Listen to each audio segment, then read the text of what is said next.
What's up, YouTube? It's your favorite brother sword from another mother sword, Iggy. So in this video, I'm going to be talking about how fucked up the world is. Let's get it.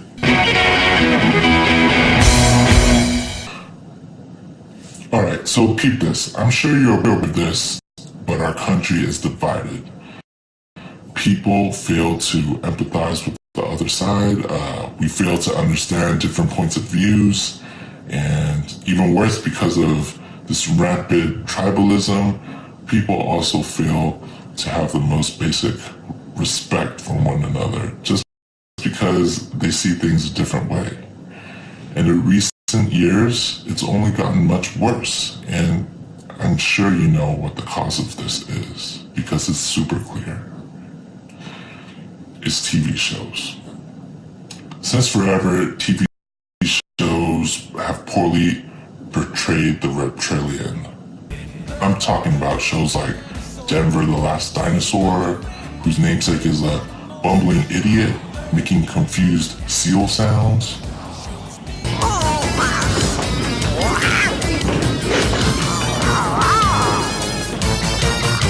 And I know they got that from Dino, who was a prehistoric dog basically.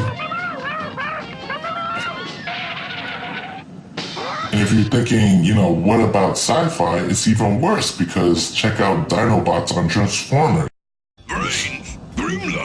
They look like blown dinosaur robots, but instead of having, super smart AI, for some reason they sound and act like little hatchlings. There's something wrong with you, cop. Just like Skylinks and others, me, Grimlock, got to turn off machine right now.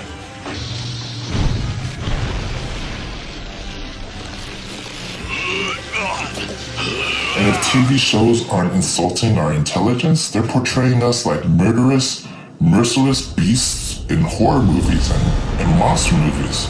Take, for example, Godzilla or, Jurassic Park.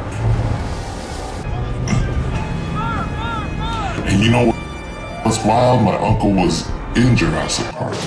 He was a struggling actor, and the only way he could get food on his table was to be typecasted as an evil bad guy looking to eat kids. It's messed up. After all these years, the only show that's gotten it right, that's portrayed us as people properly, is the Emmy award-winning American 90s sitcom, Dinosaurs. Dinosaurs was amazing. It featured a bunch of issues, like environmentalism, endangered species, women's rights, sexual harassment, LGBT rights, the objectification of women, censorship, civil rights, body image, steroid use, drug abuse, racism.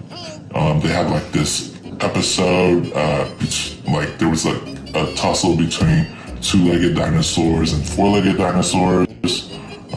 They talk about peer pressure, the rights of indigenous people, core crime, government interference, and parenting, and pacifism. There's this one episode called I Never Ate for My Father.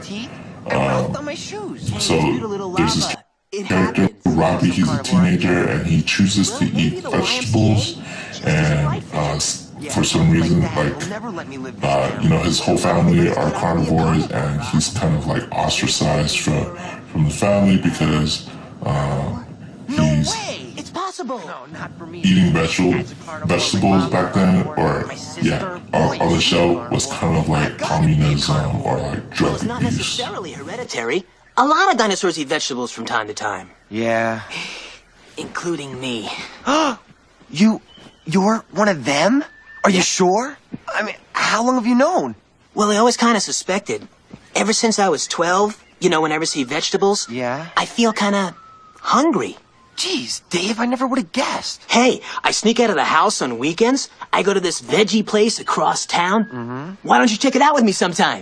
No thanks. I'm not looking to munch on any greens. Oh, you don't have to eat anything. You just hang out and meet some of the herbivore girls. Really? Yeah. Hey, is it true what they say? Oh yeah, about the chlorophyll? Yeah.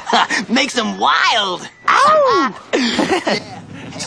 You know, this is kind of like the show that I always needed growing up as a kid.